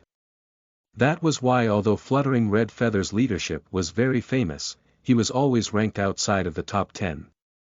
When Fluttering Red Feather had finished explaining the strategy to all the party members, the Black Plum Guild got into formation. With a command from Fluttering Red Feather, they started their attack. Dorian roared and charged down from the altar. Yi Si had actually considered attacking Dorian before the Black Plum Guild started their attack so that she would be able to kill Steel. Perhaps she might even get first blood. However, by doing that, she would definitely not be able to withstand the retaliation from the Black Plum Guild and that mysterious guild. She was now no longer alone and was a member of Upwards Ho. If she was just by herself, such actions could still be done. However, now that she was part of a guild, such actions that would only harm others without benefiting oneself should never be done. Besides, Yi Xi had currently placed all her attention on that gold treasure chest. Who cared about Dorian? However, she still couldn't reveal herself now, as behind her was a team eyeing her covetously. If she revealed herself now, she might become cannon fodder. Although she was confident in her ability to escape, there was no need for her to face over 100 level 21 players, right? For now, what she needed to do was to just wait silently. Apparently, the Black Plum Guild had already done extremely comprehensive preparation to take down Dorian. They had even done simulations multiple times and their strategy was on point. Which moment they had to disrupt the boss skill, when to collectively avoid negative effects, when to collectively pause and wait for the boss invincibility to disappear, each and every timing had been blocked out precisely. So precisely that Yi Xi felt they were the ones who had been reincarnated. If not, how could they have planned in such a perfect manner? By the time she saw that Dorian's only had 10% HP left, Yi Xi's legs were already sore from squatting. As for those that were crouching within the entrenchment behind her, they weren't feeling any better. However, they had been waiting for this moment to arrive. 10% HP was a very tiny amount. If they had launched their attack when the boss had a considerable amount of HP left, the Black Plum Guild could just abandon their battle against Dorian and face them instead. In that case, they wouldn't have the upper hand. However, once the boss battle had progressed to the point where the boss had only 10% of its HP left, members of the Black Plum Guild would have already expended most of their potions and scrolls. At that time, they would definitely not give up on the boss easily. For them to ambush the Black Plum Guild at that time, not only would they catch the Black Plum Guild off guard, they could even steal the first blood of Dorian. Therefore, 10% HP was the crucial point for the ambush to be a success. At this moment, Yi Xi looked at Fluttering Red Feather. She understood Fluttering Red Feather and knew that he usually wouldn't restrict strangers from privately messaging him, unlike herself where she at times even blocked messages from friends and had never allowed strangers to message her. Sure enough, his private message channel was not closed. There are people preparing to ambush you. Yi Xi did not beat around the bush. Who are you? Fluttering Red Feather appeared slightly tense. In this kind of situation, no matter who it was that received such a message, they would be slightly tense. I'm not your enemy. Yi Xi answered after a pause. How did you find out about it? I just happened to be in the neighborhood. Why should I believe you? I don't even know you. To your 9 o'clock direction, approximately 100 people, level 21 and above.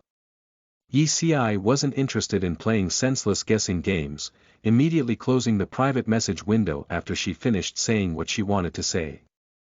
Now, she only had to wait for both sides to start fighting. When no one paid attention to her, she would open the gold treasure chest and escape. She didn't have any other intention in informing the Black Plum Guild. Although in her previous life they only had a mutually beneficial relationship, she had also gotten a lot of money from them. Considering the payment of money, she didn't want them to be in a difficult situation. That was all.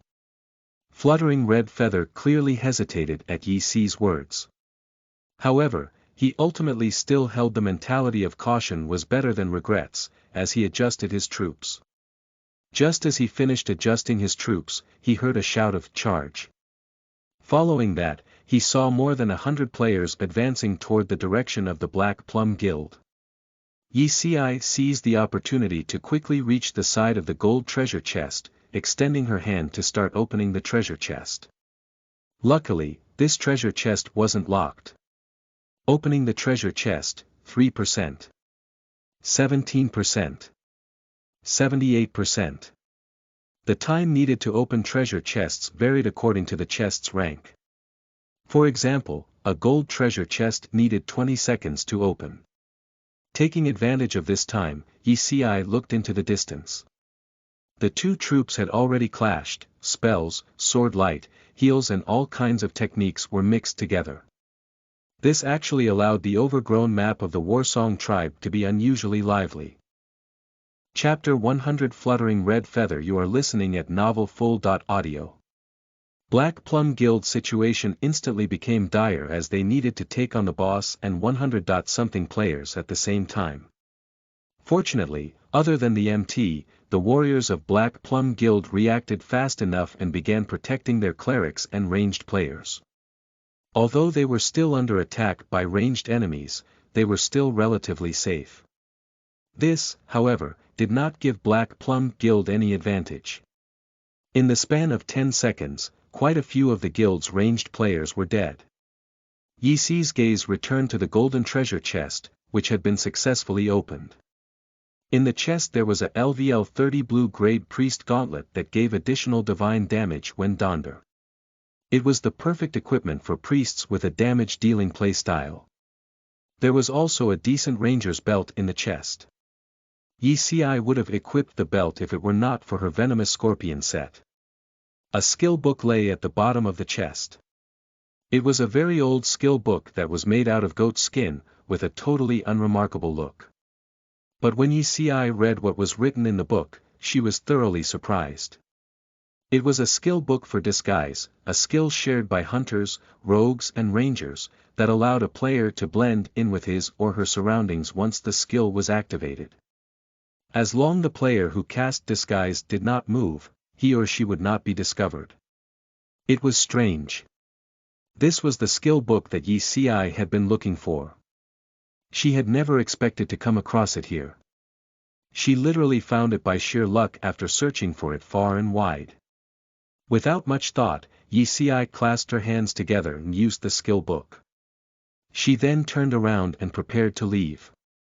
Most of the monsters in the area had already been cleared away. Even those that had respawned were killed off almost instantly when they were caught in the crossfire between the two guilds. Yi Si calmly made her way towards the crowd. As long as she did not attack any of them, her status would appear green, and nobody would attack her, there would not be a problem. As expected, Yi Si was able to wade through the scene of the battle unscathed, and she then entered stealth again. Yi Si spared a glance backwards, noting that the Black Plum Guild was already at a disadvantage. Most of their players were dead, while the ones who were still alive had to fight against the boss while fending off attacks from their enemies. They were on the verge of defeat.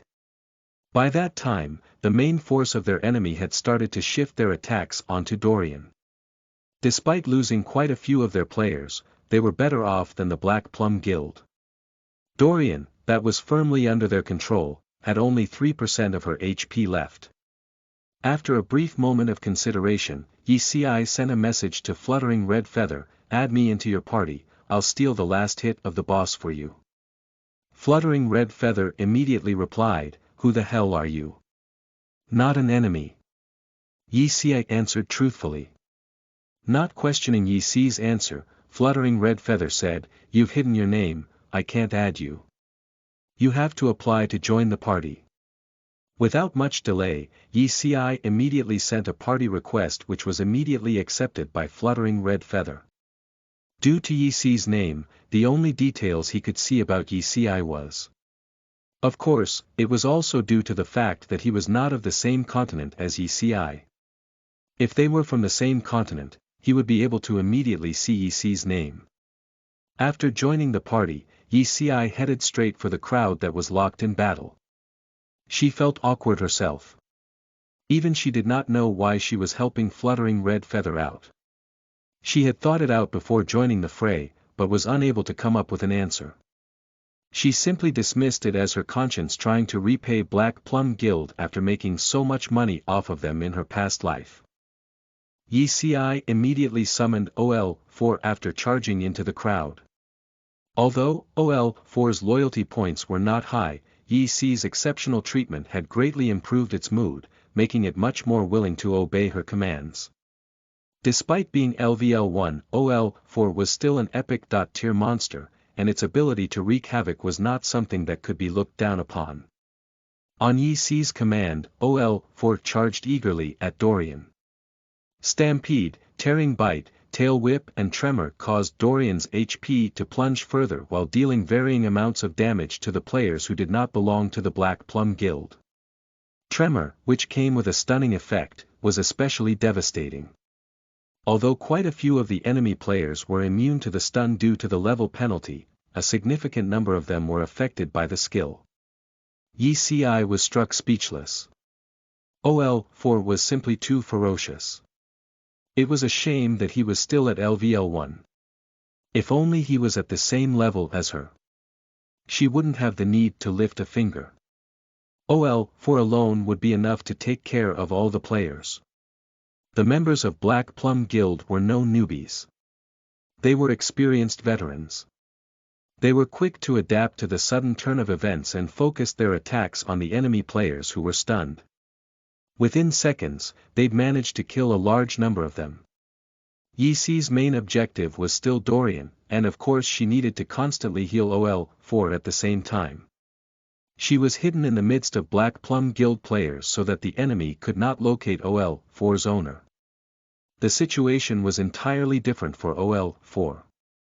The moment the players around it spotted such a terrifying pet, they focused their attacks on OL4, and its HP dropped rapidly.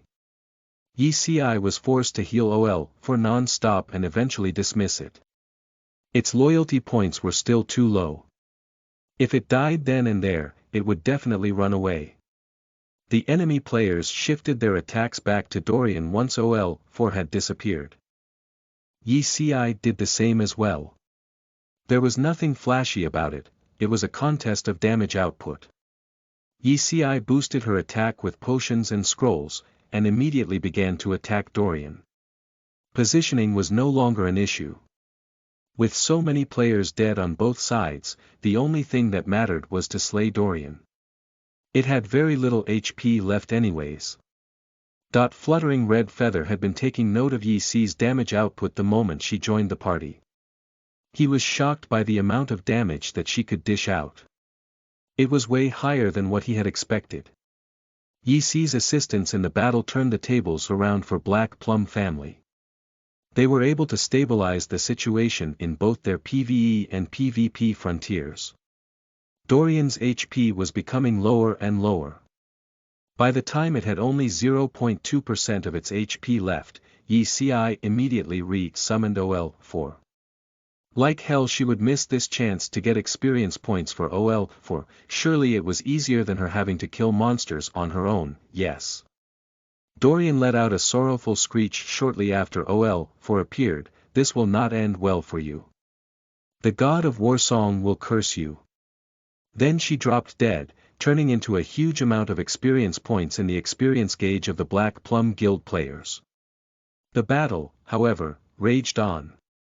The enemy guild flew into a rage. They were so close to succeeding, but a sudden setback turned things around, causing them to lose Dorian's first blood to Black Plum Guild. Their fallen members had already suffered great losses in experience points. Wasn't it a total loss for them if they gave up just like that? Black Plum Guild, of course, would not back down when their opponents had obviously chosen not to do so. That was why the battle raged on. It raged on despite the system announcement. Congratulations to Black Plum Guild for achieving first blood on the LVL 35 Elite Field Boss Warsong Priestess Dorian. Rewards: Guild Prestige Points x 800, Gale City Prestige Points x 5000, Gold Coins x 3000. Let us remember their names. Congratulations Fluttering Red Feather for defeating Warsong Priestess Dorian. Rewards: Gale City Prestige Points x 300, Talent Points x 3. Congratulations for defeating Warsong Priestess Dorian. Rewards: Gale City Prestige Points x 300, Talent Points x 2. Yi Si was very pleased. She had only joined the battle at its end, but she was able to reap the rewards as well. And when a person was pleased, they would have extraordinary performance. At this point, Yi Si's multi-arrow could fire 5 arrows at a time, and her random shot had already reached LVL 2. She had never truly tested out the firepower of her abilities. But when such a good opportunity presented itself, she would not hold herself back. She raised her crossbow and attacked. Countless purplish arrows showered down from the sky, and a sea of red damage figures appeared. Truth to be told, it was a magnificent sight. It was not a good day for the enemy. They could have easily won. If only Yi Si had not decided to head out to catch a pet, if only Yi Si did not run into half-dead Garrison, if only Yi Si was killed by Garrison, if only Yi Si did not fall down the burning crevice, if only Yi Si did not climb up from the crevice, if only Yi Si did not overhear the conversation. The moral of the story was: the wall have ears. This was a conclusion that had been passed down through the ages. The battle was a hard-fought one, with both sides suffering horrendous losses. There was only a few surviving members of Black Plum Guild by the time it was over. Yi Si left the party and was about to leave when she was stopped by Fluttering Red Feather. Wait up. Yi Si glanced at him. What is it? Heh, it was such a familiar face. Yi Si couldn't help but be reminded of her cooperation with the person in her last life. Fluttering Red Feather scratched his head. He had wanted to say something, but was unsure of how to express himself. He decided against it and said with a smile, I don't know your name. Yi Si narrowed her eyes without answering.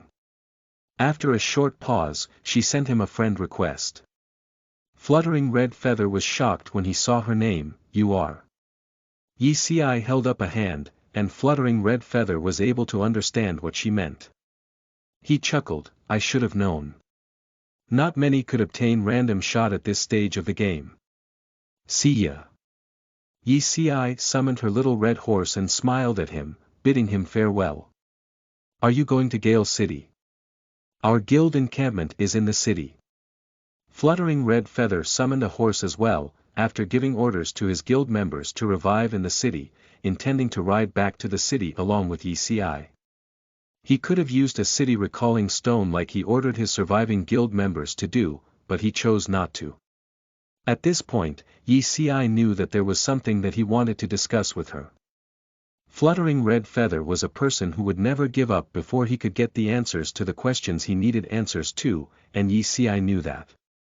She did not want to receive mail from this person in the future asking about all sorts of things. Might as well get things sorted out right now.